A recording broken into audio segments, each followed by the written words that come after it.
On the Fringe with Dan Radio Style. Hope everybody out there's having themselves a great day. Just a great example of the way the world is starting to come together. Now, obviously, we've got a lot of leaders out there that are doing a piss poor job. I don't know, Justin Trudeau strikes me as that hair Karmer dude or whatever the hell his name is there in England. Obviously, Francis Macron, whoever the hell's in charge of Germany right now. I don't remember who the hell it is. All these people are a mess. And they're continuing their best to try to keep the war going, trying to keep the carnage going, trying to keep the money train, the gravy train going. And that's coming apart at the seams. So, of course, freedom, damn it, which was a big thing Milei said, that libertad, something or other, whatever damn it is in Spanish. So still, awesome stuff. It's not totally focused on him. We've got a lot of great news, got a lot of video. Going to play Kash Patel's full intro, or his full video when he got sworn in. I just thought it was pretty cool. 7 minutes. It's good stuff. I think you guys are going to enjoy today's show. We got a lot going on. I want to start here, of course. Senator Kennedy always makes me laugh. Check it out.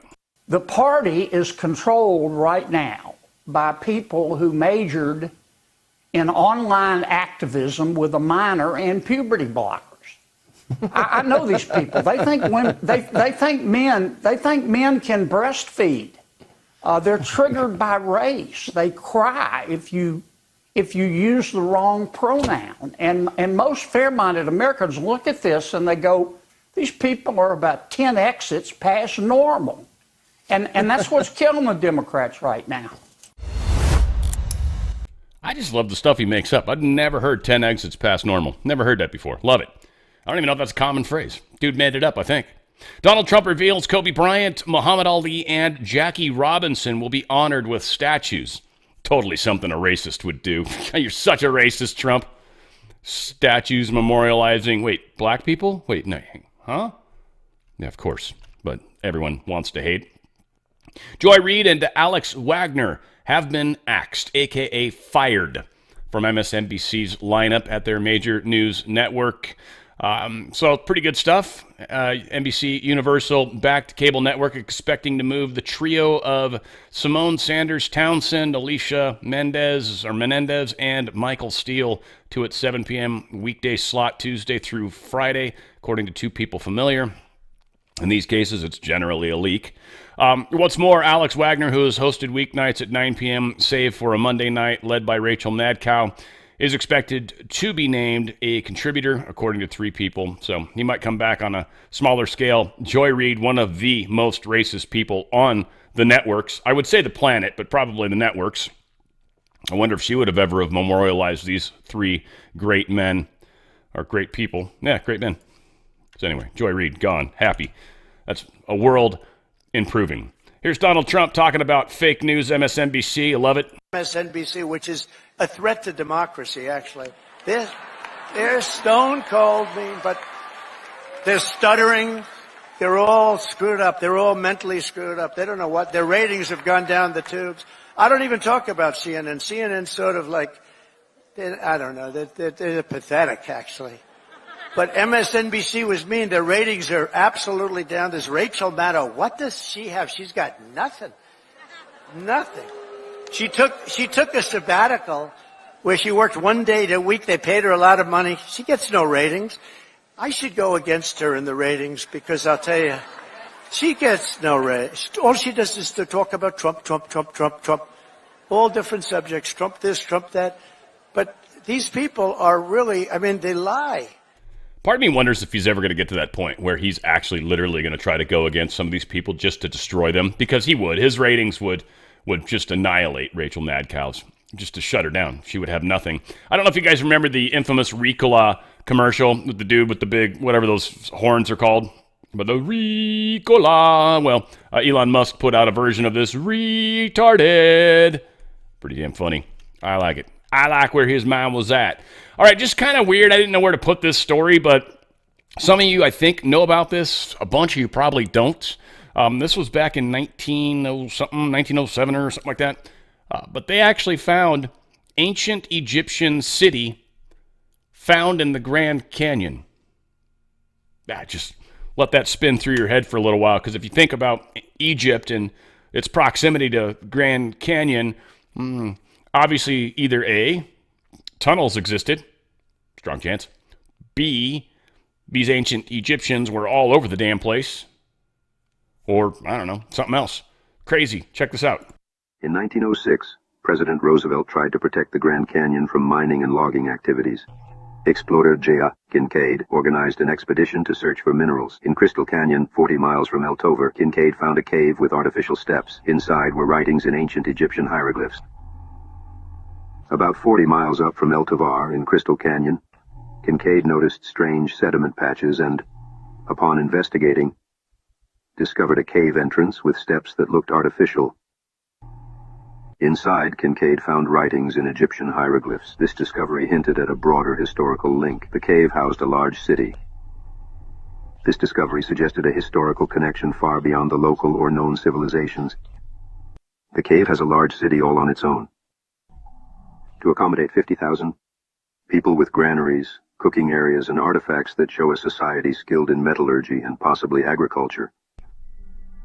Among the artifacts were granaries with preserved seeds and copper tools that displayed a lost art, along with artifacts that indicated a technologically advanced civilization. The complexity of the caves with passages and rooms.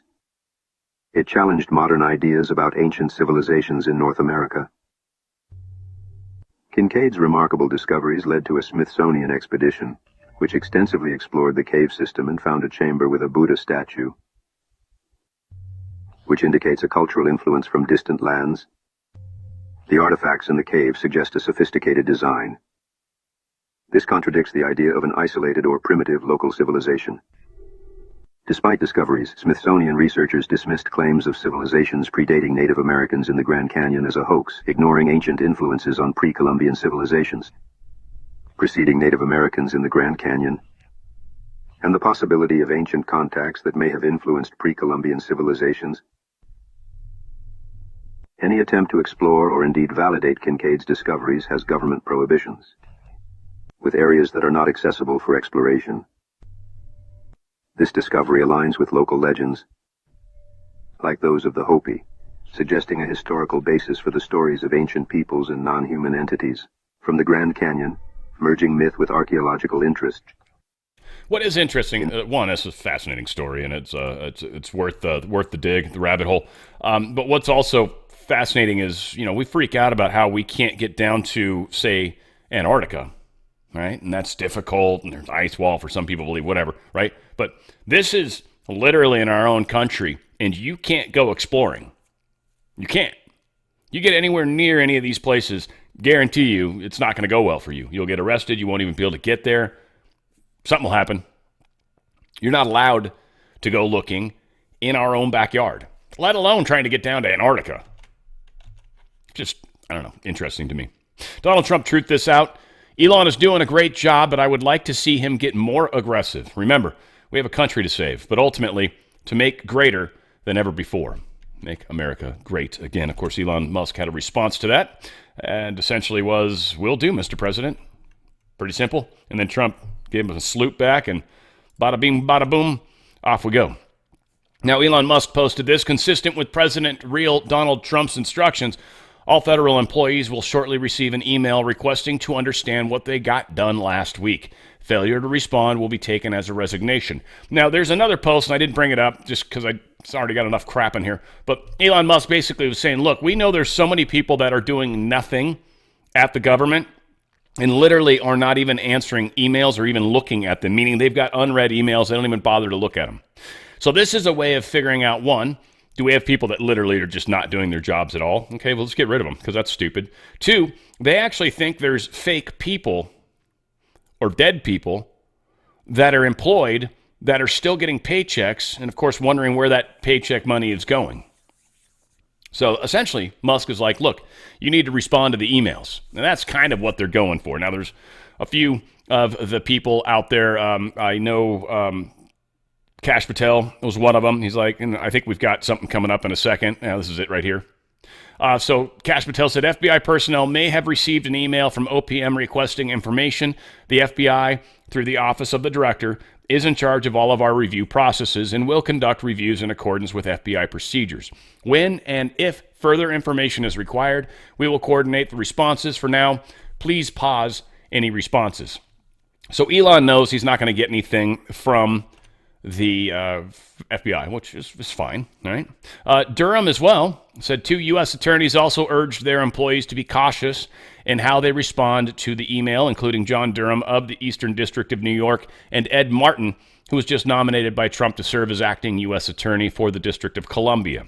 He says, quote, "Of course, a majority of our work as law enforcement is sensitive, in addition to much classified work. So even assuming this is legitimate, we will need to be careful in how we respond to this inquiry. As noted, the deadline isn't until 11:59 p.m. on Monday, so we have plenty of time." Durham wrote this to all of his employees. So again, there's some stuff that's being ironed out, and I know Musk isn't going to go freaking out and be like, they didn't respond, they're all fired. It doesn't work like that.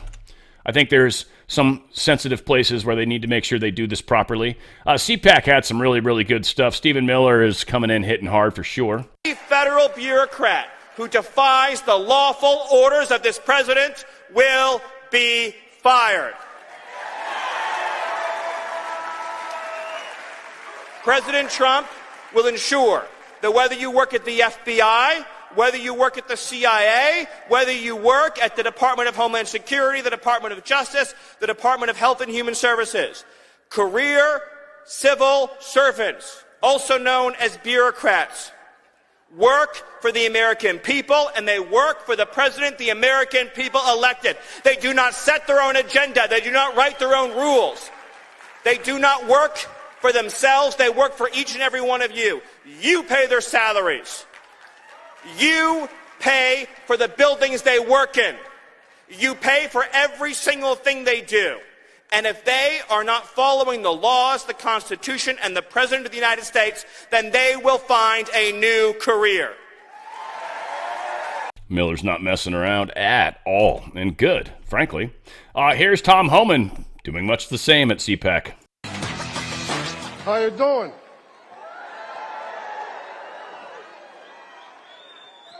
Look,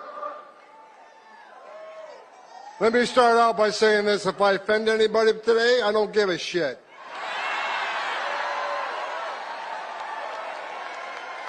Don't care.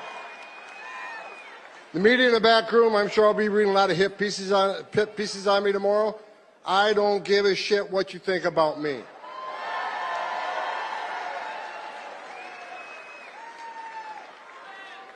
I get asked all the time, does it bother you? There's a big part of this country that hates your guts. I don't care. I don't care. Because we got a job to do. You know, I wake up every day for the last 4 years pissed off because the Biden administration took the most secure border in my lifetime and unsecured it on purpose. Right? I worked for 6 presidents starting with Ronald Reagan. Every president I ever worked for took steps to secure the border. Even Clinton and Obama took steps to secure the border because they clearly understood you can't have national security without border security. They got it. Joe Biden's the first president in history of the nation who came into office and unsecured the border on purpose. So for 4 years, I wake up every day pissed off. That changed November 5th. Now I wake up every day excited because I work for the greatest president of my lifetime, Donald J. Trump. And he no longer has to give a shit what other people think. It was funny as I was having a conversation with a buddy of mine. They're always hanging out at this particular bar, and I got done with my stuff early enough to where I could get down there before I pick up my girlfriend. And I was one of them just bombarded me with his pure pissed off about what Trump's doing, and they're firing everybody and all this. And it got to a point where I was trying to talk to him. I'm like, well, he's only firing people that are probationary, and right, I was trying to work through some of the facts. And he just kept hammering on it. And then at one point, I finally just the switch flipped inside of me. And I'm like, yeah, my compassion is gone at the moment. And I just literally told him, I said, I know this pisses you off. And to be honest with you, it makes me extremely happy to know that. And I just looked at him and smiled. And that's it. I'm like, I don't even care, dude. I don't care what you think. And I literally turned away and just walked away from him. Not one of my better friends, by the way. Just a guy that's good friends with one of my good friends. Just, he sort of comes with the territory sometimes. Oddly.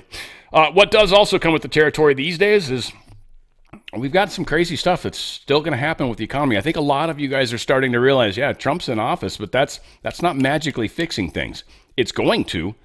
We've got to kind of crush this before it's ever going to be recyclable, for lack of a better way to put it. It's not going to necessarily go as great for the economy as we want. Trump's economy, like, oh, if I was in there, the war never would have happened, for sure. In the case of Ukraine, anyways, because he never would have pushed NATO. He wouldn't have done all the things that caused Russia to do it, and Russia wouldn't have been crazy enough to do it while Trump was in office.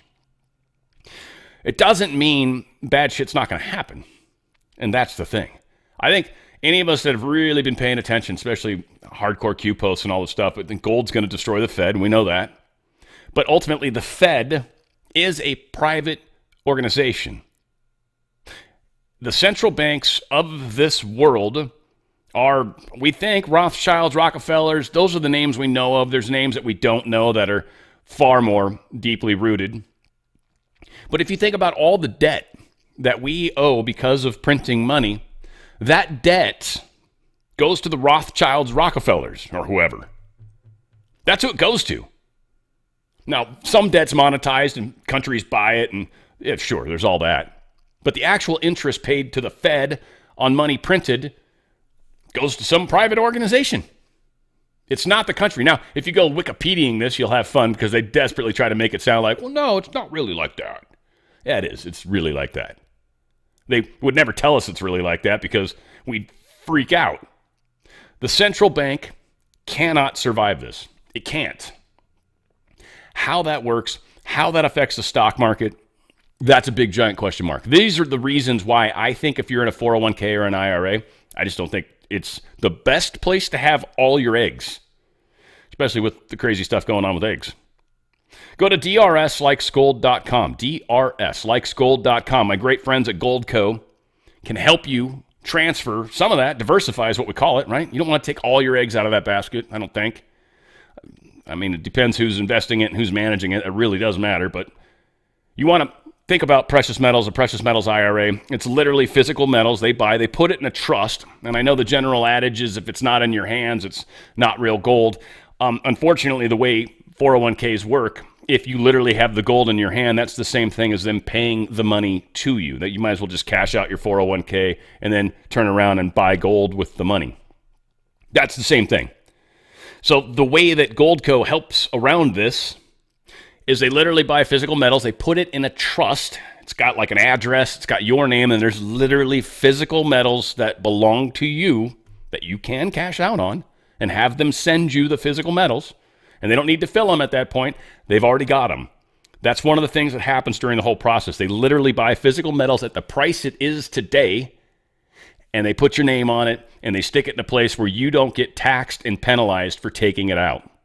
And that's what they do, and they're really good at it. They can answer all your questions. Their customer service is incredible, and you're not leaving your money in their stupid system. And I say they, meaning the deep state or whoever, Rockefellers, Rothschilds, whatever. Now, again, Goldco doesn't believe all the crazy crap I talk about. Goldco's just exceptionally good at taking care of business. And that's what I'm suggesting you might want to look into. 4 data points: your name, email, phone number, boom. Click the button. If you've got an actual 401k or an IRA, there's a couple cool things that happen. One, you're going to have like 20 minutes. A little pop-up's going to happen when you click the button, and there's a countdown timer on it. And I think you got like 20 minutes to call a phone number. If you do that, and I would use whatever phone you used for the phone number thing. Don't use a secondary phone, because then now you're going to have 2 phone numbers, and it's not going to help you. Just the one phone number is cool. Call from it and call the number. Within 20 minutes, you're going to get this free Ronald Reagan coin first. Secondly, if you've actually got a legitimate 401k or IRA, you're also going to get up to 10% of the face value in free silver. That's pretty awesome. Also, my good friends at Goldco have the highest price buyback guarantee. If you got a place that somehow gave a better deal on the buyback, you go to Goldco and say, hey, these guys put it in writing, here it is. And they're like, all right, we'll match. That's what they do. So get a 10% instant match in bonus silver. They're talking about, of course, customer reviews all over the place. They've got some really, really good reviews in there. Even a lot of my customers have come through. You guys are awesome, and everybody's stoked that you did it, especially the people who did it like 2-3 years ago. They are very stoked. There's still a lot of growth left in gold and silver. Gold's gone up an enormous amount in a short period of time, and it's still going up crazy because of all the nonsense that's happening in the world. Go to drslikesgold.com, drslikesgold.com. At least make sure you've got the information. At least make sure you're looking into how you can protect part of your financial future. Protect some of that. Precious metals are doing an awesome job. And once we get to a new currency or a new world or a new something, you can then convert that back to new currency, or in most cases, we're figuring the new currency is going to be gold-backed anyway. So you're already going to have the gold. It'll be easy to just transfer that into paper if you need to.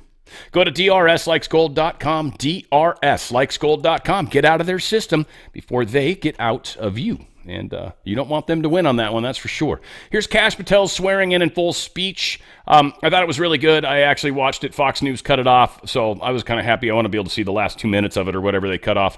But I thought, one, just to kind of throw some sprinkle on it beforehand, Kash is kind of like, he's a real person. And it almost sounds like, and I can see how the deep state would spin it. I mean, that's fine. I guess I would if I was trying to attack him. Where he's like, dude, he just sounds like he's shocked that he got the job. And, you know, like he's not, like he doesn't come in at it like, I think like a lot of people try to do like this like level of professionalism. And you're like, of course I knew I was going to do this. And I've been preparing my moment for my entire life to be able to be at this point. Nah, he's like, fuck, man, I can't believe I won. Like pretty much. His attitude's awesome. I love it. And that's the thing. I know it could be spun the other way, but I'm spinning it right back into I think it's awesome.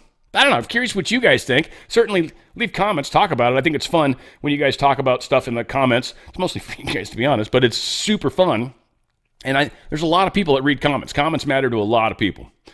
So definitely think it's cool. Also, do me a favor, hit that thumbs up. That thumbs up helps so much. Helps so much. It's weird. And I can tell when I remember to say it and when I don't, because there's a giant difference in how many thumbs ups I end up on with a video. So please, appreciate your thumbs up. That is the easiest, freest thing you can do to help my channel. And if you're not subscribed, please subscribe wherever you're watching it, or at least on one of my platforms. You know, Rumble is my preferred, but if you don't like them for some reason, BitChute's another really good one. Odyssey's a great one.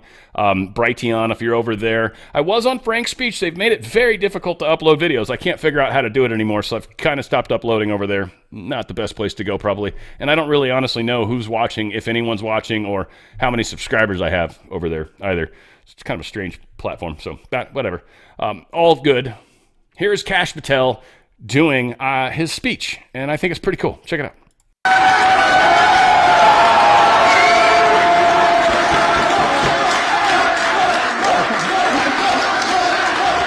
Wow. First and foremost, we were just with President Trump, and I just want to thank him. I know he's not here in the room right now, but what a ride we have been on, what a courageous warrior and leader he has been, and the faith and trust he has put in me to lead the FBI is the greatest honor that I'll ever have in my life. And to General Bondi, that sounds pretty freaking cool. Pam, you're my sister, you're my mentor, you're my friend, you're my boss, and the confidence you have placed in me, I will never violate that trust. The men and women of the FBI will be led under your leadership through one standard, the Constitution. So thank you for entrusting me, Pam.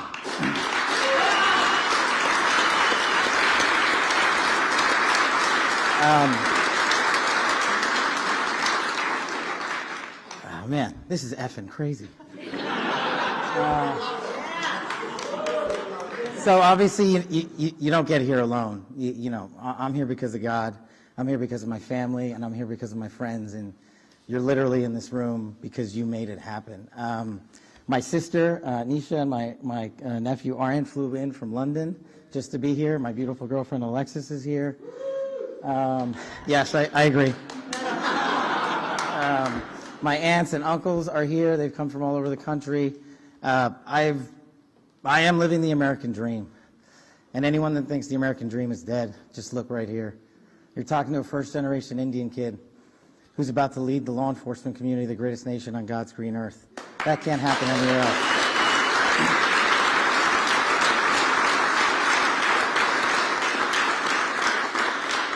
To the senators and the men and women of the United States House of Representatives, you placed an enormous trust in me, an enormous leap of faith, one that I didn't know that I could possibly earn back, but I'm going to spend every single day on this job doing so. The fact that you placed the confidence you did in me has inspired me to reach new heights at this job. I promise you the following, There will be accountability within the FBI and outside of the FBI, and we will do it through rigorous constitutional oversight starting this weekend.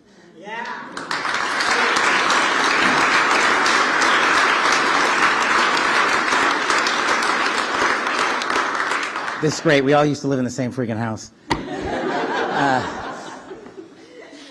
Yeah, I don't have any prepared remarks. I wish I could go around the room and, tell the story about how each and every one of you have magically touched my life to put me in this position. What a roller coaster ride it has been. I do know this. We are in this room together because you guys have a love of country that is truly inspirational, and it bleeds out everywhere we go. And if you look around this room, you see civil servants, you see warriors, you see attorneys, you see great husbands and fathers and mothers and wives. And we're fighting for the same thing, our future, our children, this guy. And there is no greater mission.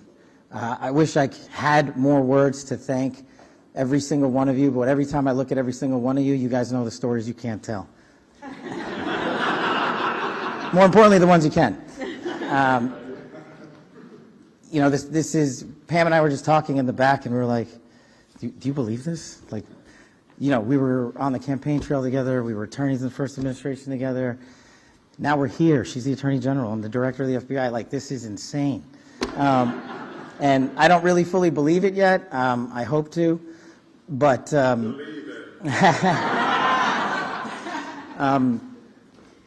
I'm just not here without you guys. And look, I know the media's in here. And if you have a target, that target's right here. It's not the men and women at the FBI. You've written everything you possibly can about me that's fake, malicious, slanderous, and defamatory. Keep it coming. Bring it on. But leave the men and women of the FBI out of it. They deserve better.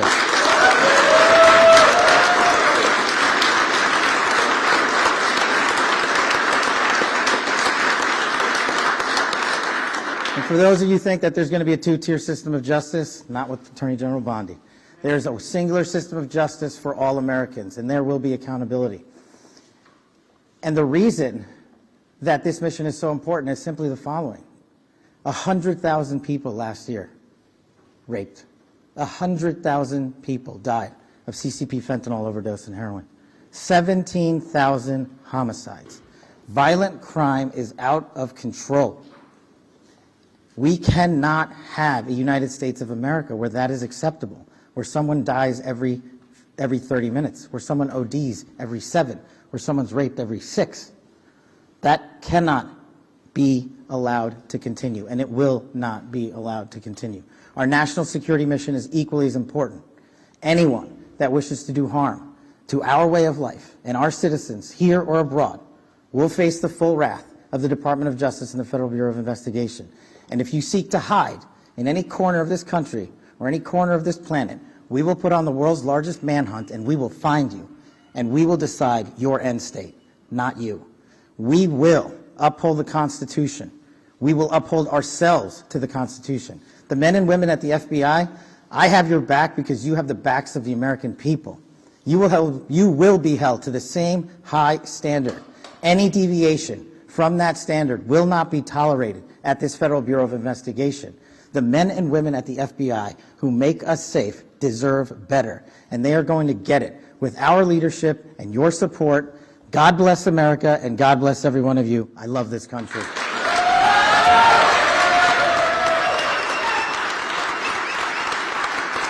I'm guessing that's the end of it because, it's like there's, 30-some seconds still. This is a really cool thing that maybe some of you didn't know. So apparently Kash Patel's FBI photo, not the one he was just doing his speech there, because some of you guys will maybe go back and be like, Dan, that's not the tie he was wearing. And you're right, that's not the tie he was wearing. This is the tie he was wearing. But his FBI photo, this is the tie he's wearing. This will trip you out a little bit. Was really in the spotlight. And I want to show you guys something here that this is how the white hats, good guys, have communication with us without saying too much. Check this out. This is Obama's chef, the professional paddleboarder that somehow out there in Martha's Vineyard, Obama's estate, drowned paddleboarding. He knew a lot, obviously being a personal chef, about Obama. But check this out. You think Kash Patel's not coming for Obama? This is Kash Patel's official picture, and you notice that tie? You know what's on it? You guessed it, paddleboarder. Justice is coming, my friends. Buckle up. Enjoy the show. Love y'all. It is for sure coming. And again, the deep state is not going to take that lying down at all.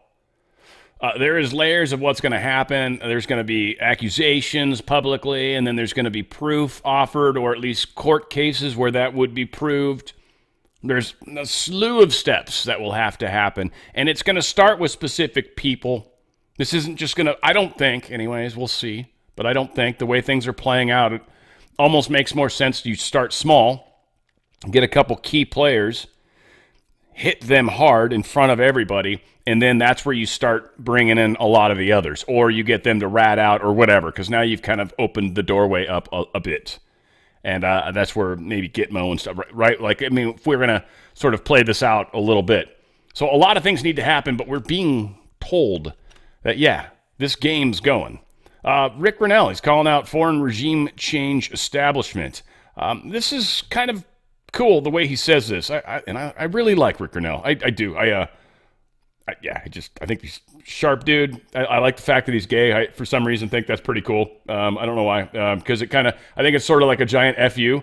A very conservative gay man that's military and everything else. Like, it's just, yeah, he's checked a lot of DEI check boxes, but he just actually is the best dude at the job and happens to check some check boxes. I don't know. Whatever it is, there's something about like a smugness. It's cool. Whatever. I'll shut up. I want to say one thing that's really important in this conversation. Donald Trump has done something different than Republican foreign policy leaders have done for 25 years. This is a paradigm shift, what he's doing. We articulate very clearly under Donald Trump, we don't do regime change. We are going to deal with the countries that are in front of us. And our criteria is not how do we make that country better, how do we make America better, stronger, and more prosperous for the people that live here? Damn straight, right? Stop trying to help everybody else out there in the world and, well, get around to fixing America, which is what we want to do.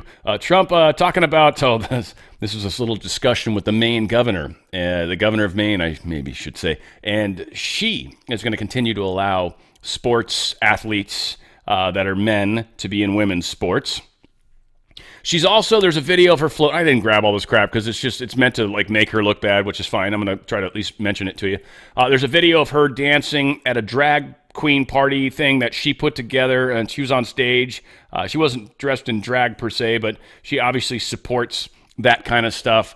And she is, well, the way she states it, and I think Trump's responses and just how this 45 seconds of discussion, and really, I don't know, 30 of it's actually him and the chick. I don't know, you tell me. The NCAA has complied immediately, by the way, that's good. But I understand Maine, is Maine here, the governor of Maine? Well, are you not going to comply with it? I'm complying with state and federal laws. We are the federal law. Well, you better do it. You better do it because you're not going to get any federal funding at all if you don't. And by the way, your population, even though it's somewhat liberal, although I did very well there, your population doesn't want men playing in women's sports. So you better comply because otherwise you're not getting any federal funding. See you in court. Every state, good. I'll see you in court. I look forward to that. That should be a real easy one. And enjoy your life after governor because I don't think you'll be in elected politics. The NCAA. That is huge. Straight up major threat. And this is the thing that the deep state / news / lefties that are still asleep, like they're going to all have an insanely difficult time. They're going to call this dictator. It's not. He's playing by the rules. He's playing by the law. You don't get fair treatment. You don't get to push your own agenda. We are a united America, and if you don't want to be united with us and what the voters said, well, then you're not going to get part of the united dollars. And many states, because of how the corruption has worked, they rely on federal dollars, USAID, all these things. They rely on that to stuff the pockets of all the people that are doing the shenanigans. And those days are done completely. The acting director of U.S. Immigration and Customs Enforcement, Caleb Vitello, I'm assuming, was removed from his post. Administration officials and other people familiar with the matter said. We'll know very soon. This is another one of those stories that I'm like, this is probably true because of who put it out. And they're trying to make it look like Trump's administration's an asshole. And this is why I think my friends or the couple people I talked to this weekend that are just pissed about the way Trump's firing people. I love it. I love it, and it doesn't bug me at all. These people are crying because they said the same thing with X, and I think this is a perfect example. And everyone said, when Musk fired, I thought it was 90%, but 75%. I've heard different numbers. Whatever. He fired an overwhelming majority of the entire workforce of X, formerly known as Twitter, and they were fine. But everyone in the media said, you're not going to be able to secure your data. Everybody's going to steal. They're going to be hacking everything. Blah, blah, blah, blah. Yeah, none of that happened. I'm sure they tried to hack the shit out of him, but Elon's got very good people, and if you've got a few really good people and not a bunch of idiots, yeah, you're probably going to do surprisingly better than you were. He's doing that. So all these people that think government's going to stop functioning, it's just not true. First off, we've got brilliant people, too, from the AI standpoint. How much of the stupid stuff in government can be done with AI? Inexpensively, for that matter, too. And I would say probably a lot of it. Most of it's menial. Some of it's just doc entry, basically, data entry. And that's a super easy thing to have AI do. First off, scanning software is amazing. So you can scan whatever documents you want. Maybe you need a person for that. But so you scan some documents. You can take that document, scan that file, especially the raw file, and use AI and input data very quickly. Way faster than a human can. And we would be able to catch up very quickly as well. So this is the transition that's part of this awakening, part of this ascension process is, and again, I got a lot of older people that probably aren't necessarily working right now, but I will say the skills you have will matter. You guys make sure you understand that. And I've also said too, as far as things that are good to have if the shit hits the fan, tools, lots of tools. Some of you guys have tools and know how to use them. Some of us are a bit more retarded. That said, right? So this is going to be a huge process of how we transition out of doing jobs that suck. I don't know any data entry people that truly like their jobs. I've never met one yet. It's not a bad job. Some people are really good at it. Great, fancy, awesome. But they'd probably rather do something else. So again, there are ways that we can improve society. There are ways that we can try to help people figure out things they enjoy doing. Rather than doing something you have to do, let's pay you to do something you like to do, or you at least are interested in, and you'd be amazed how much different your day is. I was just chatting with someone today. They're like, dude, do you ever take days off? And I'm like, no. And they said, when's the last time you took a vacation? Like you really unplugged? And I laughed, and I said, 2016. I took 5 days off and went to Hawaii. That was literally the last time I took any sort of I've taken off a day through 3. But a lot of times I've gone to like a Clay Clark thing, or I've gone to like Mike Lindell's things. Like that's work. So now I don't take. If I take a day off, it's a trip. I feel guilty. So it's weird for me, right? So it's just kind of, if you love what you do, my point, you don't work a day of your life. I love what I do. I love that I'm helping. I love being a part of this change. I love helping you guys. I love trying to build and expand this further and seeing more people that are awake join us and ripple more. Every day's a joyous thing. So we are learning. This guy, he's being fired, and he's going to get replaced. No big deal. Whatever. He's actually, from what I understand, he's not getting fired. My bad. Vitello, I think, is actually being promoted or sort of taken off of his current role, and they're going to put somebody in there that's going to help Trump speed up the process. And this has happened many a time in Trump's first administration, where he would literally remove someone from a particular position once I think we got to a certain space, and then he'd move them to something else where they could do a better job, and he'd bring someone else in that could take it to the next step or the next phase. Sometimes you've got people that are at their role because they're uniquely good at something, and that's what's needed right now. And once that's done, like Doge finishing, once that's done, well, then you kind of need the next phase, and that's a different skill set. And so these people might get moved around. Maybe they get to, retire, whatever. A lot of people have thoughts about the directions they want to go. You never know. Trump White House is going to be selling some buildings, and shucks, you'll kind of laugh at what one of them's called. White House is looking to sell the Nancy Pelosi Federal Building on 7th Street and the century-old building at 50 United Nations Plaza. The Trump administration says it will save money by avoiding maintenance on the buildings, selling the properties, then leasing office space for federal workers. Former Congresswoman Jackie Spears says it's just about vengeance. It's another example of how he's coming after Democrats, he's coming after California, and it's all about payback. Also, Yup. That's exactly what it is. Not going to mince words, don't give a shit. That's nothing wrong with it. Overwhelmingly, people voted for Trump to do exactly this. So, hoorah. I got to be careful any gestures I make sure I got a closed fist, because God forbid somebody's like, that's a Nazi symbol there that she just did. Like, it is just craziness these days. Newly sworn in FBI Director Kash Patel has informed senior officials that he is planning to relocate up to 1,500 employees. This is a report. It was apparently published on Friday. Under the plan, about 1,000 employees would move from Washington to FBI field offices around the nation, while an additional 500 would be relocated to an FBI facility in Huntsville, Alabama, according to Associated Press. Director Patel has made clear his promise to the American public that FBI agents will be in communities focused on combating violent crime.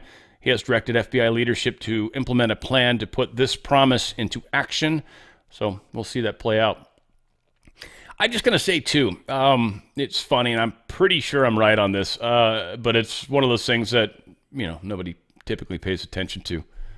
But I'll bet you money that whoever forwarded the email, and it may not have said top secret, I don't know what it said, maybe it said internal only, which shouldn't have been shared outside of, I'm willing to bet that the original email had sort of a code on it. And when you forwarded that and it went to certain news agencies, that code got pushed in the forward, and then those people used that information however they did. But here's the thing. I'd be willing to bet that a Freedom of Information Act or an investigation from the FBI would very quickly uncover that data. And if they didn't see it coming, they wouldn't be able to delete it in advance. And again, there's a lot of times people don't get busted. Here's a good example too, like parents, right? Like I'm not a parent, but my parents, like we talk about this all the time. I've talked about it with a lot of people that are parents. But there's times your kids break the rules, and they're breaking the rules, and you don't necessarily bust them because you don't really want them to know that you know yet. But then you start paying attention. You might start doing some other sneaky stuff, but you won't necessarily call them out on it right off the bat, right? Because you don't want to give up what you have. You don't want them to know that you know, because if they know, they might start changing their behavior. It's the exact same thing. This is what's happening. President Donald Trump expected to name FBI Director Kash Patel as the acting head of the Bureau of Alcohol, Tobacco, Firearms, and Explosives. That'll also be huge. Again, this is according to sources close to ABC. So we'll see if this pans out, but this actually sounds like a potential possibility. We'll see.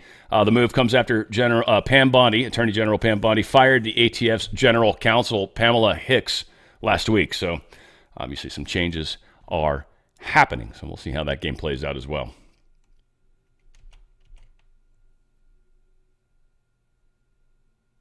Now, this is kind of funny. IRS supposedly blocking Musk's aide from accessing taxpayer data. That's probably not okay. Of course, people at the IRS worried that we're going to see the information. This is a bureaucratic organization that has been taken over by the deep state, that has been weaponized. And we want to look at it, and they legally can't stop us, but they're doing everything they can to stop us. So they were blocked by one of the dudes in the upper echelons. 25-year-old sophomore Gavin Kligger was the one that was supposed to get in there. I think there's a story about him out right now that his grandfather or great-grandfather is a Nazi. So that one's floating around. It's kind of funny. But yeah, senior IRS executives have been pushing to limit Kligger's access to data since he arrived. They don't like what's happening. I think a judge even weighed in on the fact that they can continue to look, but here we go with it anyways. Ethics complaints have been filed against District Judge Anna C. Reyes by the DOJ Chief of Staff Chad Mizell. He says, I respectfully submit this complaint concerning United States District Court Judge Anna C. Reyes, her misconduct during the proceedings in Nicholas Talbot et al. V. Donald J. Trump et al. Civil action number blah, blah, blah, right? I should have just blah, blah, blah way sooner on that. During these hearings, Judge Reyes engaged in hostile and egregious misconduct that violates Canons 2A and 3A, Section 3 of the Code of Conduct for the United States Judge, which requires judges to act at all times in a manner that promotes public confidence in the integrity and partiality of the judiciary, and be patient, dignified, and respectful and courteous to litigants.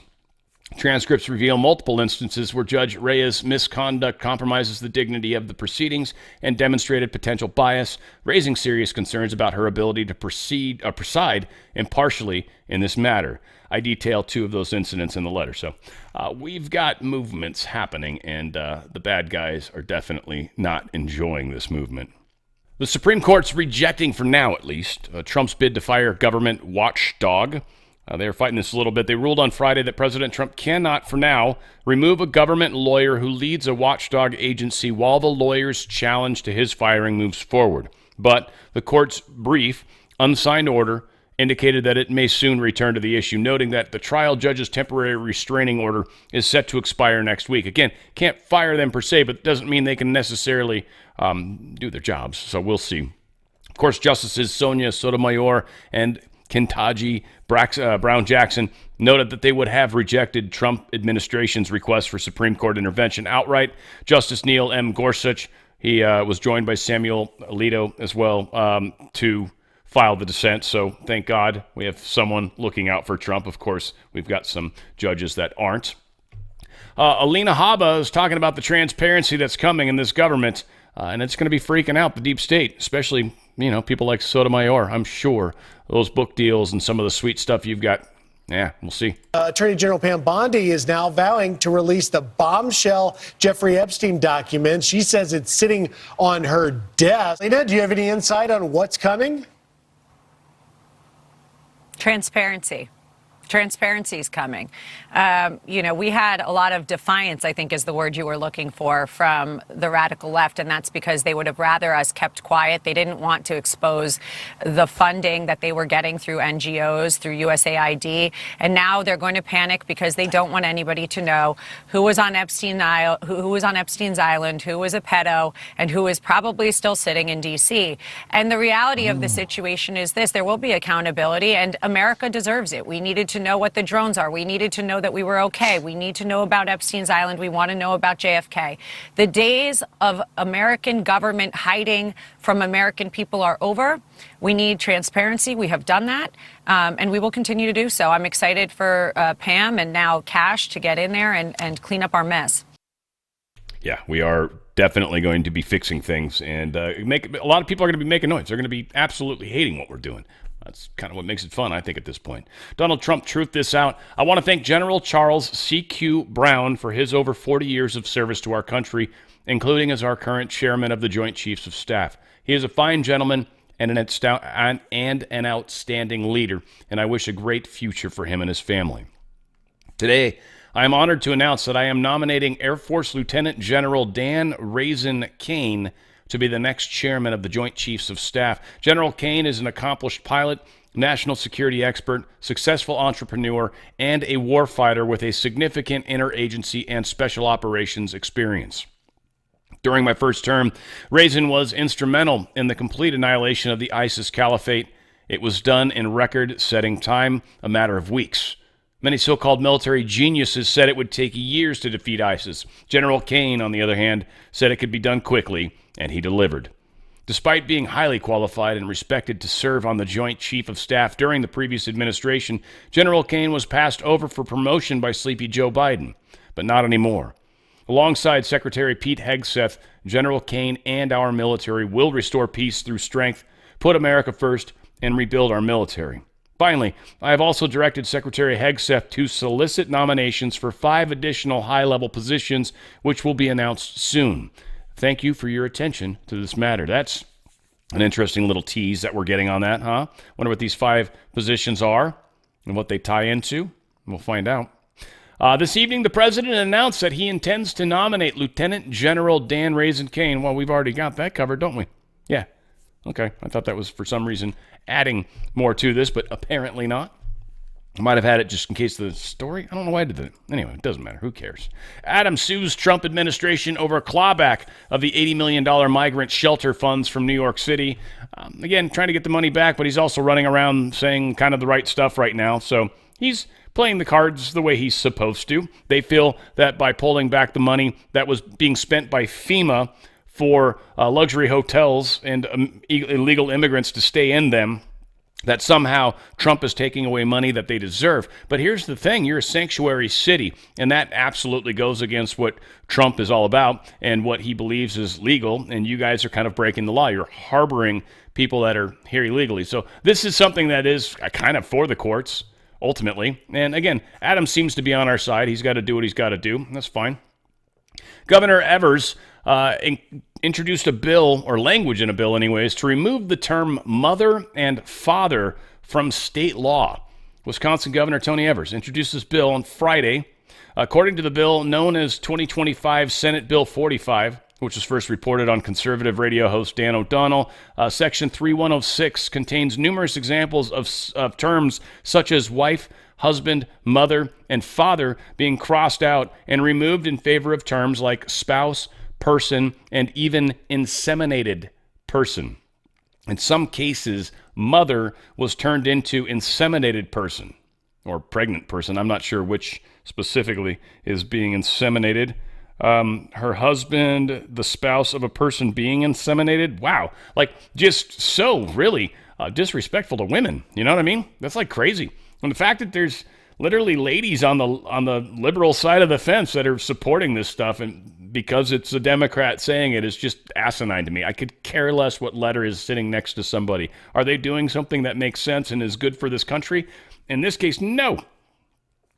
Yesterday, the U.S. Department of Education's Office for Civil Rights, the OCR, they sent a letter to Maine Department of Education Commissioner Pender Mackin, announcing that OCR is initiating a directed investigation of the Maine Department of Education amid allegations that it continues to allow male athletes to compete in girls' interscholastic athletics, and that it has denied females only in intimate facilities, thereby violating federal anti-discrimination law. The letter also notifies the MDOE that OCR is launching an investigation into Maine School Administrative District Number 51, after it is being reported that Greeley High School, a school under its jurisdiction, is continuing to allow at least one male student to compete in girls' categories. This is obviously not going to be okay. And we heard Trump talking about how he's going to see this in court. So we'll see it continue out. Newsom sending Congress an ask for $40 billion for the LA fire. I think it's kind of interesting considering this is interesting timing. Obviously, he wants money. He needs money. I am hoping, praying, and I'm pretty sure Trump is going to say, if we give you any money, one, you need to have voter ID. I'm curious how he does that, because I feel like he'll back away from that one, because I don't know. I just feel like that might be a tough road to hoe right now. But what I do think could easily happen is an actual accounting of where the money's being spent. Because I think that's one thing that we want to make sure. If we're giving the state of California money, and I say we, I'm a Californian, of course, but we, the federal world, the United States, if we're giving this state money, we sure want to make sure this state's spending it appropriately and not blowing it on stupid stuff, which we know we do. In fact, the Trump admin's actually putting the disastrous high-speed rail project in this state, and I think there's another state too, and they're putting them on notice, basically saying, we're going to be doing an audit of the money that we've given you for this high-speed rail. We want to see where it's been spent, what it's been spent on. You better get your stuff together. So there's no way Gavin Newsom gets his money scot-free. He's kind of like, Newsom's kind of like Zelensky right now, right? He just wants free money. He doesn't want to have to actually agree to anything. And those days are dying, big time. There is a weird leaked phone call that James O'Keefe put out that's Karen Bass, I don't know, preemptively defended Ghana trip despite local catastrophe. She says she's only missing 2 work days That's it. And then kind of drops a weird cryptic message. I started because they kind of repeat this first part again. I don't know if it's their way of sort of selling it, but so you might have to read this part. They talk about a leaked phone call from January 4th revealing Mayor Karen Bass defending her controversial trip to Ghana while dropping a cryptic warning just days before the devastating LA fires ignited. So I want you to hear this phone call. Mayor Karen Bass admitted that addressing the growing safety issues in MacArthur Park is not her area of expertise. The situation is very dangerous, and I would never do. I will take the criticism before I do a publicity stunt. And frankly, a press conference at this point in time would just be publicity. I think the neighbors, the property owners, yeah, and the residents. I mean, 41,000 people live within a square mile here. Yeah. Two families share a one-bedroom apartment. But they want to hear that something is going to be done. They want to know it's recognized. But they want to know it's recognized. Exactly. But if I have a choice between that and compromising something, I just have to go along with it. It's not my area of expertise. I want to make sure that you are safe. And hopefully you can read in between the lines. But I would just appreciate and it's hard for me to tell you this, but hold tight. You will understand soon. Okay. Okay? Okay. And when I am able to talk, I will be happy to go into great detail. Okay. And you've got me on the street, and you're welcome to call me at any time. I'll call you right back. No problem. And just in terms of my trip, just so you know, I'm missing 2 work days. That's it. And if President Biden extends me an invitation, I took it. Yeah, so that's all sorts of bad, right? And this was before the fire that she was saying all this crazy stuff, so it'll make sense soon. And if not after the fires, because they burned down so much and just the absolute incompetence that happened, especially from L.A. City Council, L.A. Mayor, the whole 9 yards, on top of the governor of the state, Gavin Newsom, being just retarded, right? All that being said, that was a giant-ass mess. But then now we got the $40 billion. They want to rebuild. They want to do it in their own little smart city kind of way. All of this just smells. Now, interestingly, I finally did get confirmation. I forgot which one of the gay ladies was in charge and which was second in charge. The one that got stabbed to death was the second in charge, which I just realized. So for those of you that got mad at me for getting that wrong, I deserve it. But second in charge was the lady. And I speculate. I wasn't sure which one of them. And frankly, all lesbians look the same to me. I can't tell them apart. But the lady that got stabbed was the second in charge. That was also the one that made the comment, by the way, that if a man somehow ended up in a situation where she needed to carry them out, that man messed up. That lady is the one who got stabbed. But now, Mayor Karen Bass announced Friday morning that she has officially removed Los Angeles Fire Chief Kristen Crowley. She's the one I wasn't sure of. She's now removed. So second in charge and first in charge, both DEI hires, by the way, have both been removed. Term used loosely. Be interesting to see who they actually put in place of her. But Bass is getting a lot of flack for sucking badly and continues to. Very interesting piece of information that we're about to find out about the Hep B vaccine that, I don't know, many of you, I didn't know. Let's put it that way. Vaccines after 1989 were added not for public health reasons, but for profit, pharmaceutical profit reasons. So why are we vaccinating one-day-old babies for hepatitis B when the only way they're going to get hepatitis B is, hepatitis B is sexually transmitted. You get it from having sex with from multiple partners, gay sex, or from sex workers, or intravenous drug use. Why would you give that to a baby? It clearly, the only reason, in fact, Merck, when it developed the drug, was told by FDA and CDC, we want you to develop this for those vulnerable populations. And the populations, when they didn't buy it, Merck went back to the agencies and saying, you told us to develop this vaccine, nobody's buying it. And CDC said, don't worry, we'll just recommend it for children. We'll force everybody to buy it. So that's how it got on the schedule. There's no medical justification. It is true that you can get hepatitis B from an infected mother, but every mother in every hospital in the United States is tested for hepatitis B, so you can identify the kids who would benefit. You don't give it mass population-wide. Yep. And this is, again, more of what they've been doing to us all along. Here's President Trump talking about autism and how, there's this weird correlations between vaccine schedules and what all this stuff is. And anyway, here's him even bringing up chemtrails. The autism stat, and you hear different numbers, but it's thousands. They say between 10 and 20,000. So if you go back 15 years ago, we had nobody. It was 1 in 20,000. Now we have 1 in 34. Is that right? 34. So 34 or 36 kids have autism. And if you go back, I guess 18 years, that whenever that was done, it was 1 in 20,000. So we got from 20,000 to 34, 36. That's unbelievable.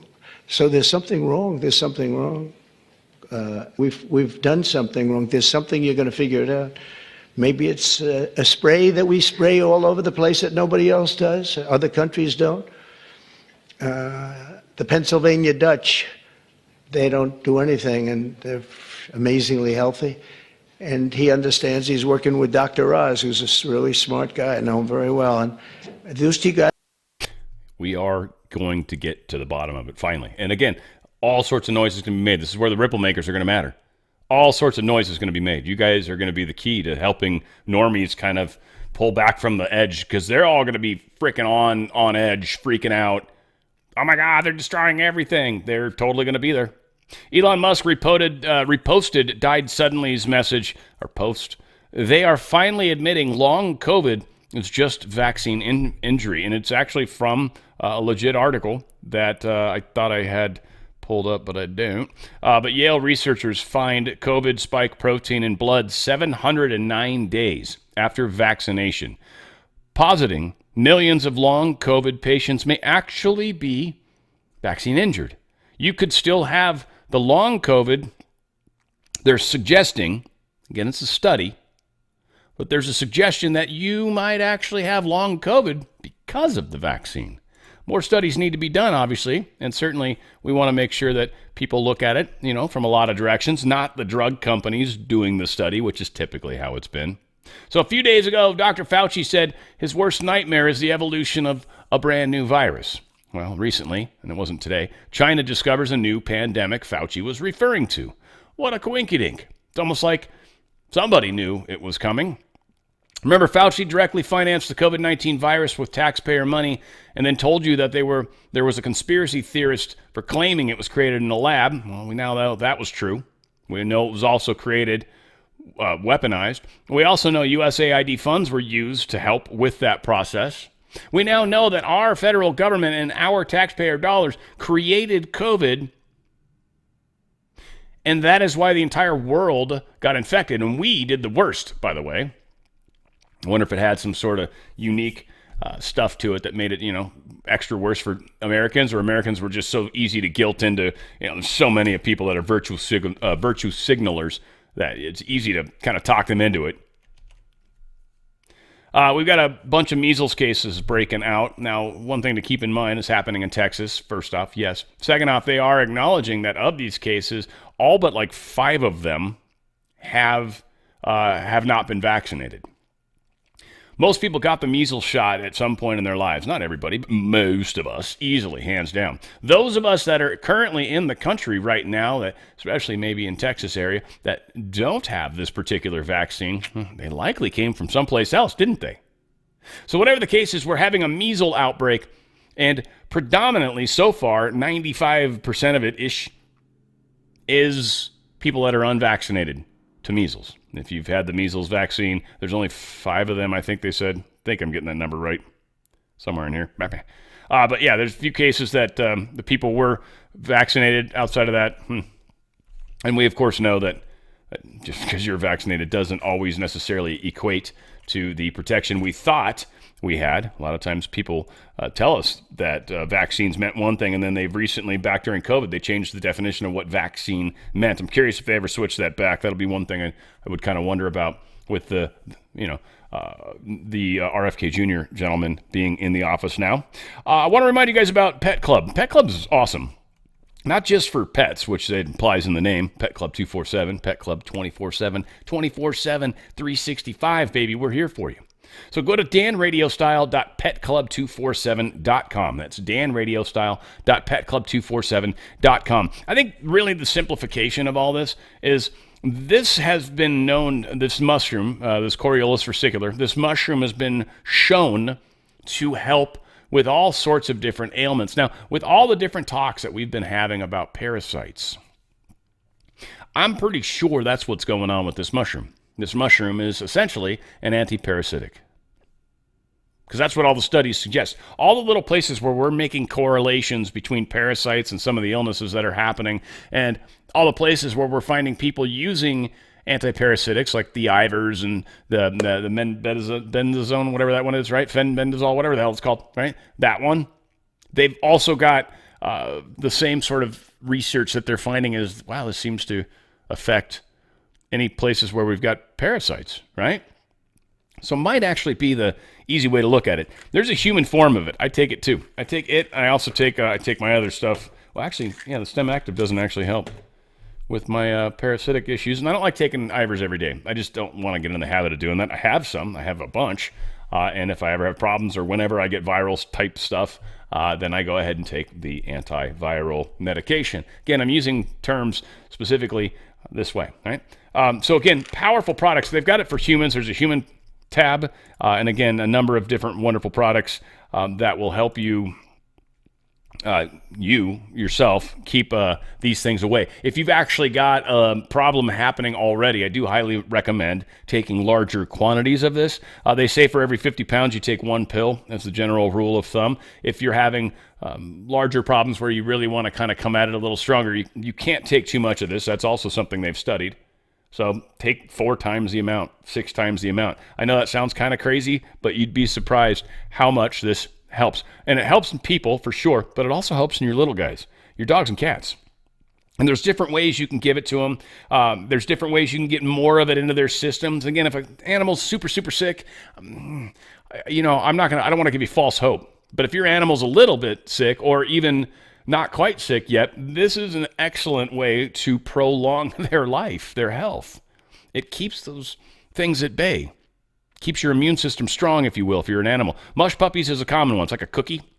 Also, they got Mojos, which is like a liver treat that's got the mushroom worked in with it. Mojos are also like offered to cats too, right? Cats can dig that. Cats don't like cookies. Cats like liver. Dogs like pretty much everything. They sniff their butts, lick their butts. Come on, they'll eat whatever. But both forms seem to work well. They've got special sauce for dogs and cats. It's just like some extra stuff that you can scoop onto a spoon. I think it's pretty thick from what I understand. And you can kind of mix that in with the food. You've got the freeze-dried stuff. You've got all sorts of different food products.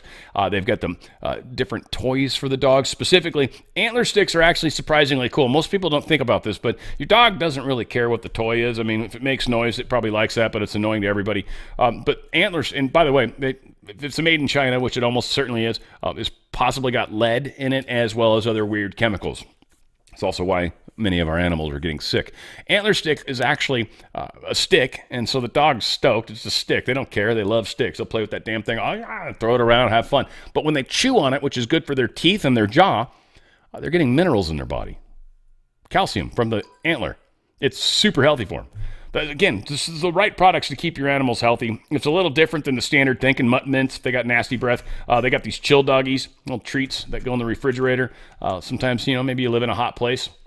You want to make sure you offer them up some of that. And again, cats, all pretty much the same stuff. They got a nipster thing. They got foods. But it's basically the same stuff as dogs, just more cat-friendly, if you will. Go to danradiostyle.petclub247.com. That's danradiostyle.petclub247.com. Certainly helping the channel. That's a big deal. But you're helping your little four-legged creatures and or yourself. Big time. Go to danradiostyle.petclub247.com, danradiostyle.petclub247.com. Health is usually a choice, and when we make healthy choices, we do healthier things. That makes sense, hopefully. Senator Mark Rubio sat down with Catherine Herridge. It's supposedly a really good interview. It's kind of one that I want to sort of dig up and try to find, but this little snippet's also precious. Check it out. Has talked about expanding the U.S. footprint. In a hot mic moment, Canada's Prime Minister said that absorbing Canada is a real thing.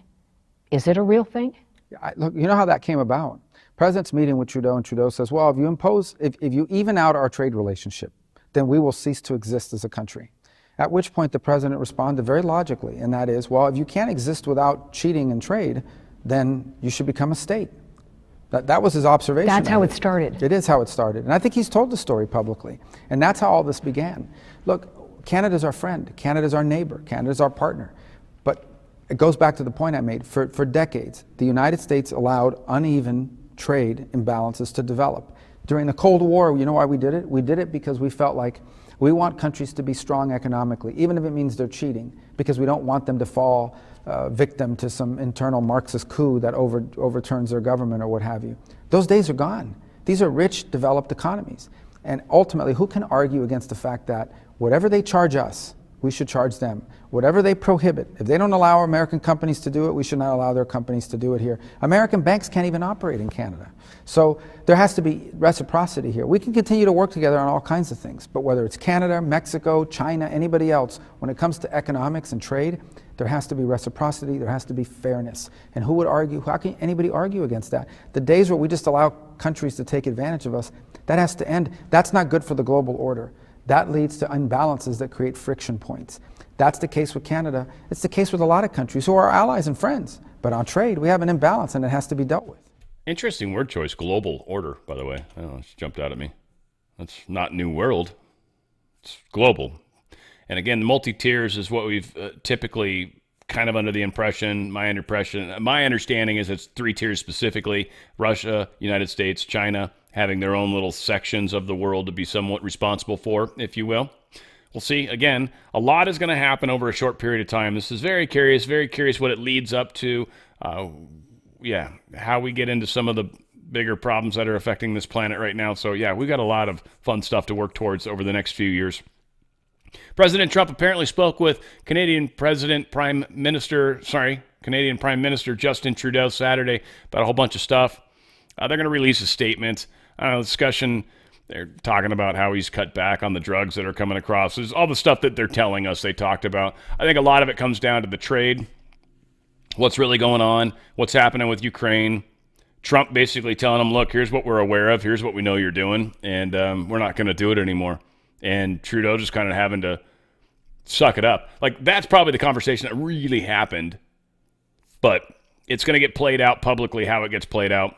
Trudeau claims Canada's achieved 90% reduction in fentanyl. Yeah, I'm sure you have.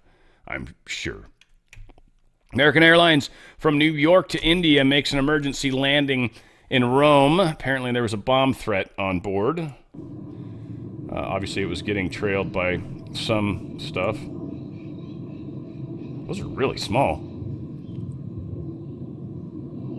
Huh. I mean, that looks like fighter jets. I'm not trying to imply anything else, but interesting looking jets. So yeah, bomb threat, obviously being that close when the plane blows up is probably not going to be good for you overall either, but and I don't know what they could have done to help if something happened other than being like, yep, it just blew up. Nope, bad. USAID was the heart of a robust financial power and power machine. Hopefully, does he say this in English? I don't know, this has to have subtitles if not, but this is Viktor Orban posting this. He probably speaks it in Hungarian, but he's talking about this monster that's been created, and it's now being destroyed. And the USAID pulling back the funds.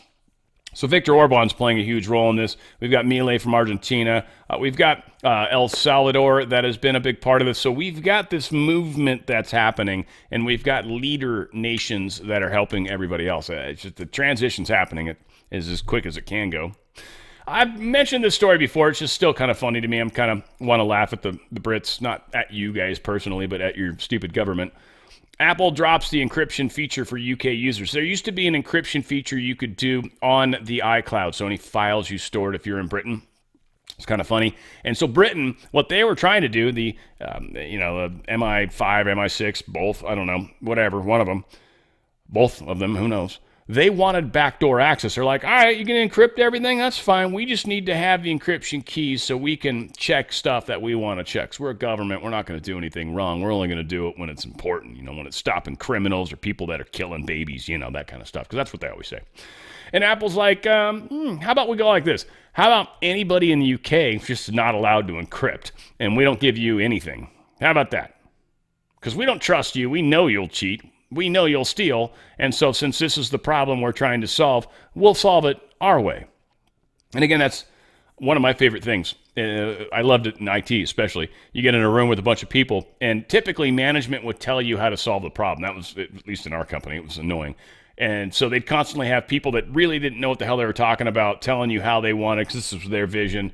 And then you get stuck into some little pigeonhole, and then we code a crap product. It just happened numerous times. So, yeah, sometimes you got to not listen to the person that's telling you how you should solve the problem that they're creating, but you should, in fact, maybe open up we have a problem. Here's what it is. What do you guys think? And they came up with another idea, a brilliant one, I might add, one that sort of shoves the giant middle finger up the butt of the UK government. Trump says he's sick of how Zelensky has handled Ukraine's war. He has no cards. Trump is not happy with him. He says, I've been watching this man for years now as his cities get demolished, as his people get killed, as the soldiers get decimated. Trump was talking about this on Brian Kilmeade's show on Fox. Says, I've been watching for years, and I've been watching him negotiate with no cards. He has no cards, and you get sick of it. Just sick of it. And I've had it. Trump's pissed. We've got, Musk saying stupid stuff. We've got Francis Macron planning to lecture President Trump about being weak in front of Putin, right? This is what the EU is going to try to push, and this douchehole is going to be the one that's going to try to come forward and tell Trump that you're being weak with Russia. That's not going to go well, and it's obviously not true, at least in my opinion. The U.S. could cut Ukraine's access to Starlink. This was what Reuters pushed out, by the way. Reuters, which is behind a paywall, by the way. It brings me great joy to skate that or skirt that. But what Elon Musk tells us, this is an absolute lie. This is false. Reuters is lying. They are second only to AP, Associated Propaganda, as legacy news liars. This whole story about how he's going to shut off Starlink. He's like, that's just false. And, well, Elon Musk would know. Reuters would make shit up. We know Reuters, Politico, which I've got a political story over here. Sometimes they're in directions that work for them, or they're spinning it in such a way. That's usually what I see. ABC, Reuters, Politico, NBC, MSNBC.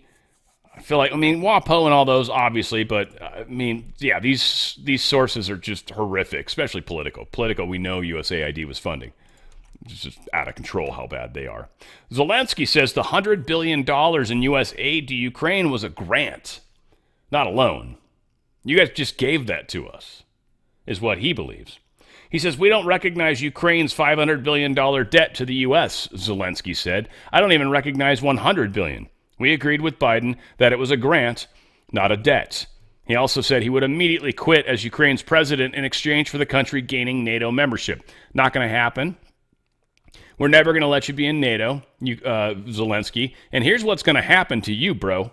Your people are going to get a hold of you, and that's going to suck because you're not going to be the funny comedian that you once were. You're going to be, I don't know what's going to happen. I don't want to speculate, that's for sure. But we don't recognize you anymore. And your people need to get out of this war and stop dying. We're going to go ahead and take care of that for you.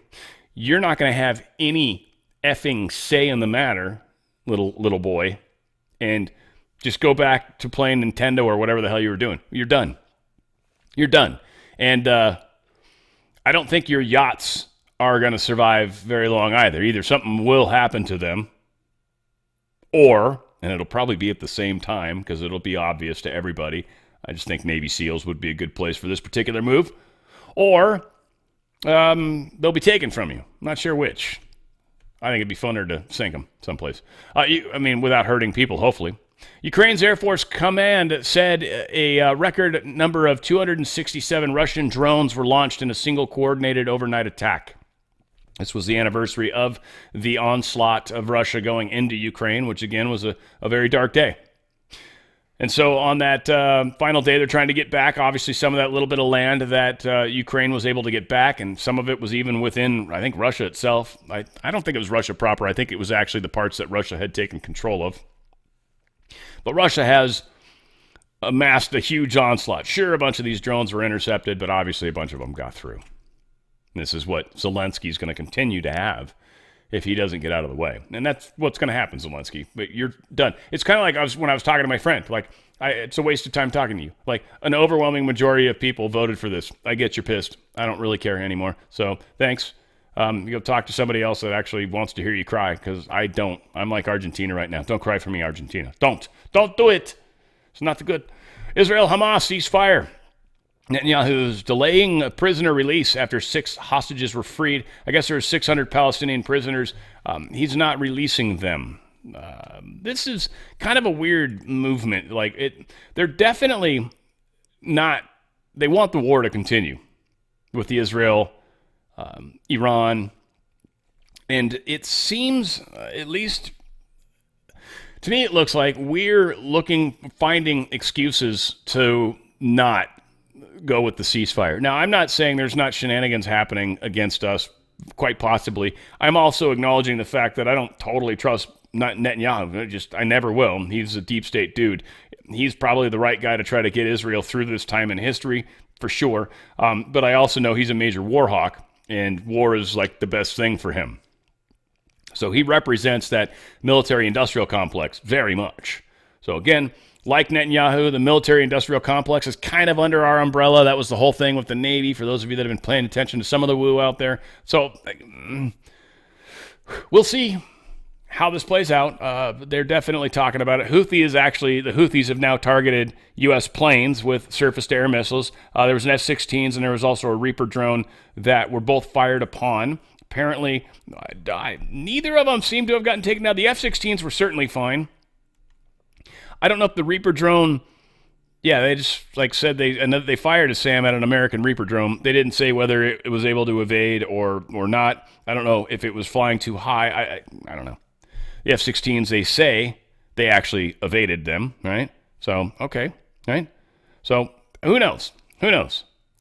This is, like I said, significant escalation was what they're saying. But, it seems they're definitely trying to paint us into more war. Many could say we should. Many could say we need to stop fighting. There's a lot there. I'm not certainly going to be. I know there's a lot of people, like, if you're pro-Israel, that you get in this weird category, and if you're anti-Israel, you're in this weird category. I'm pro-peace, and I think there's aspects of Israel that, like the regular Jewish people, are being taken advantage of by some pretty bad stuff, right? But at the same time, it's just complex. So I don't like it's got to be this or that. I think most people try to put you into a binary set of terminologies when in reality it's broader than that. It's all these things at the same time, not just this or that. And it's just overly simplified, I believe. In France, Algerian man stabs multiple people in Mulhouse, France. Hey, France, just recommendation, Macron, just to give you some advice. Why don't you just make knives illegal? Make stabbing people illegal, right? That's all you got to do, and then the problems go away. According to TF1, an Algerian man armed with a knife attacked multiple people while shouting Allahu Akbar, according to witnesses. Of course, at least one person died, and several others were injured. So we need more war in Israel. We've got more of this happening in France, G7 country, trying to keep that war drum alive. Again, this doesn't feel right to me. Feels like they're trying to push into a direction we don't need to go. But again, maybe we got to take out some very specific targets, and we need to open up the veil of war, and then Trump's going to be like, all right, here's the 14 different targets. You're going to rain down terror on this dude's house with one of those ninja sword bombs or whatever. Law enforcement agencies and emergency responders rushed to the UPMC Memorial Hospital in West Manchester Township. Apparently some shootings. Some active shooter. He's been stopped. He's been neutralized. Whatever the case is, I didn't even think you were able to get guns in England. I don't know how the hell you'd smuggle one in, but you could probably have brought it in from Europe or elsewhere, maybe. President Trump says he has a meeting with Apple's Tim Cook, talking about them shifting some of their manufacturing here. Kind of cool. Check this out. Yesterday, I had Tim Cook in the office from Apple. He's investing hundreds of billions of dollars. I don't know. I hope he's announced it. Hope I didn't announce this, but what the hell? All I do is tell the truth. That's what he told me. Now he has to do it, right? So it's good. But he's investing hundreds of billions of dollars, and others too. We're going to have a lot of chip makers coming in, a lot of automakers coming in. They stopped 2 plants in Mexico. They were under construction, starting construction. They just stopped them. They're going to build here instead because they don't want to pay the tariffs. The tariffs are amazing. It's good. I got myself in a lot of trouble. I said it's my favorite word in the dictionary, the word tariff. It's such a beautiful word. And the fake news killed me. They said, what about love? What about God? What about family? And they said, I'm in trouble. I said, so now it's my 4th favorite word. I say, love, God, family. A couple of others I could add in there too, but it's my 4th favorite word. So that is perfect. And what's awesome, I think, about it is it's Trump being not just humble, right, and penitent, even if you will, but kind of acknowledging, yeah, it was it was kind of a stupid thing to say. Like, I even acknowledge that some of the shit I say is out there a little bit. I know I do. I'm not trying to be president, so I piss people off with my cuss words. That's one of the worst things I do, or the fact that I can't get names right, or, well, there's a whole slew of things people dislike about me at times. But it is what it is, right? At least you try your best and you move forward and can't let everybody stop you. But Ashley St. Clair, this is the one that supposedly had Trump's 13th child. She's definitely hot. She's seeking a paternity suit, wants sole custody of the child. We'll see. Elon Musk obviously wouldn't be a bad man to shack up with. I'm sure the legalities of all that would be pretty impressive. She obviously isn't going to get like 20% of his stuff. Like, she'd get child support that would be sufficient. Because of security purposes, she'll probably have to live in his compound, which will suck for her. So what she's going for. I mean, she wants some money. I don't even know if it's actually his kid. I'm assuming she claims she was with him on a trip they had. Whether or not I'll find it. But yeah, trip to St. Barth's, wherever the hell that is, back in January of 2024. This child's, I think, 5 months now. Whatever. We'll see. I know it's kind of meant to make Elon look bad, but my whole thing is like, look, he's not married to anybody. So if he has kids with 13 different women, then all right, he has kids with 13 different women. He's got a very successful car company, very successful Neuralink company, very successful space company, very successful PayPal he started up, very successful helping Doge. I guess the dude's a whore. All right, whatever. But he's really good at a bunch of stuff. So, okay. I don't know. I mean, I know there's a lot of people that would just, because of that, right? It's like immoral. And I don't know. Morals are funny. They're a funny thing. And a lot of people believe what they believe, so it is what it is, right? We'll see how we all meet in the middle in these coming days. It'll be fun. Former Proud Boys leader Enrique Tarrio was arrested at the U.S. Capitol. A pretty jacked up situation. A chick was just in his face, and he finally smacked her phone away because she was being horribly disrespectful, and some say touched him with the phone. If that did in fact happen and he responded the way he did, and he smacked it away and it went on the ground, and then the cops arrested him. I'm not going to play the 4 minutes of it. But he knew. He's like, whatever. Like, you win. That's cool. I don't care. Like, I just got out. At least I go back. He's probably thinking to himself, yeah, Mondays have pretty good food. So sweet. At least I'll get some of that before things happen. Oh yeah, here's the video. Yeah, he smocks her phone away, and then the cop arrests. She's like, I want to press charges. It's just, yeah. So, and he's just got the look on his face. He's like, all right, whatever. I'm not resisting, right? Red shoes, kind of interesting choice of shoes, right? And again, this girl was supposedly being pretty annoying. She strikes me as such. Crazy technology that's not woo in any way, shape, or form, but you'll almost think it is. It's a hover car, legitimately hovering. Oh, okay. I can talk through this. This is legit. This isn't, I mean, it's a weird looking car. It's obviously got some sort of fans type thing under it. literally hovers over some normal gas guzzler car and then lands. You can tell it's very like a hovercraft. That's kind of cool, right? Just saying. And that's not even like some of the cool tech that we supposedly have coming. But again, we're still doing stuff like this for the commercial crowd, right? Rather than an actual hovercraft, which would be so much cooler. Like one of those cycles they had in Star Wars, right? What do they call those things? The little motorcycle thingy that Luke drove. I forget what it's called. Forgetting everything. My brain's just full, apparently. I need to eat more cholesterol. That's what I need. We've got a lot happening. It's so hard to digest this down into a small number of snippets. Like I cut so much stuff, and I still need to cut more. I know my shows are way long. I'm working on it. Again, a lot of you guys love it. Some of you don't. I apologize to all of you for questioning what's happening. Ultimately, I should just say this is what I'm supposed to do. I love you guys. I'm playing a part in this with you. I hope you guys continue to ripple, because really that's where the power of everything is right now, is you guys and the messages that you help move throughout society. It's a lot of fun, and we are definitely making a huge difference, and we're doing it together, which is what I enjoy. Our Houston trip coming up. If you want to be a part of the Houston trip and you're going to be in the area 4th of July this year and you would like to come, we've got a venue picked out as well. It's on Pearlview Road. It's in Houston, but it's really, really close to, not Pearlview. Am I getting that right? Pearl something. Whatever. We'll bring it up more, but it's outskirts of Houston. Pearland, I think it is. There you go. It's on Pearland Avenue or whatever. So we're going to have it out there. We've already got a venue covered. I'm going to be talking to the gentleman soon. Badlands has been out there before, so maybe some of you guys have been to this place.